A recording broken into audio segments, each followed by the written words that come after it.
On the days we visited Chickasaw National Recreation Area in Sulphur, nature decked out the skies for us. But even this splendor is just a sideshow to what has drawn humankind here down through the ages.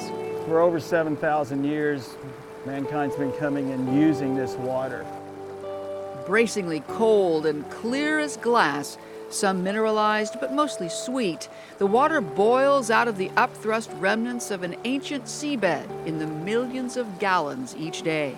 Well, this is Antelope Springs, and as you can see, the water is flowing right out from the base of the rocks right there. You know, water essentially means life, and these waters flowing year-round in those cold 62 to 64 degrees year-round.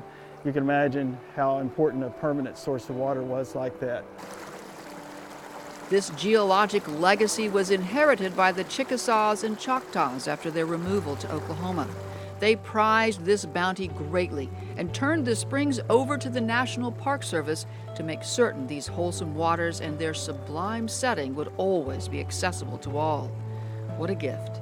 More than 1 million people from around the world visit each year. Some still come to taste the beneficial waters, but many more simply drink them up with their senses. Even the sound is healing.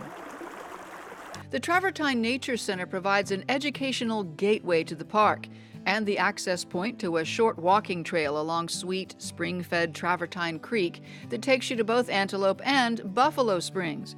The shady pool here was built in the 30s by Oklahoma's largest civilian conservation corps unit to gather and contain the spring waters that otherwise would seep up in a muddy bog. And they kind of essentially just put their arms around those springs and channeled the water to this area, and of course it flows out. And like a giant champagne glass, the CCC's aquacultural creation allows the spring's naturally carbonated waters to bubble up in an endless toast to their hard work and ingenuity. When I was a girl, this was still Platte National Park, the smallest in the park system, the 7th oldest, and the only national park in our state. In its early years, Platte boasted higher attendance than either Yellowstone or Yosemite.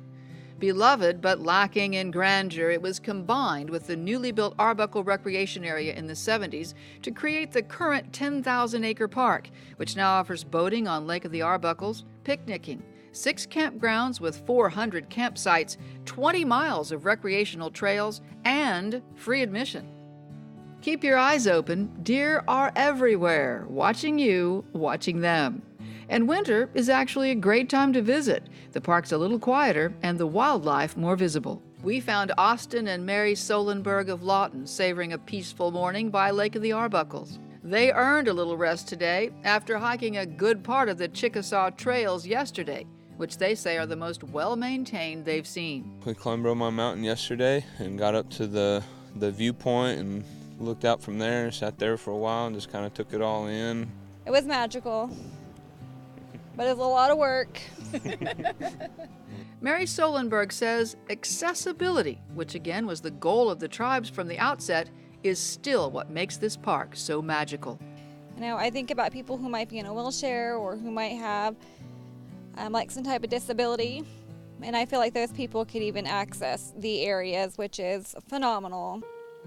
The Veterans Lake Trail is completely wheelchair and stroller accessible, and it is just the place to finish off your visit to the park, walking quietly or happily settled onto one of the many resting places along the trail, where you can imbibe a most intoxicating nightcap as evening settles in over one of Oklahoma's loveliest natural treasures. At the Chickasaw National Recreation Area, I'm Jennifer Reynolds for Discover Oklahoma.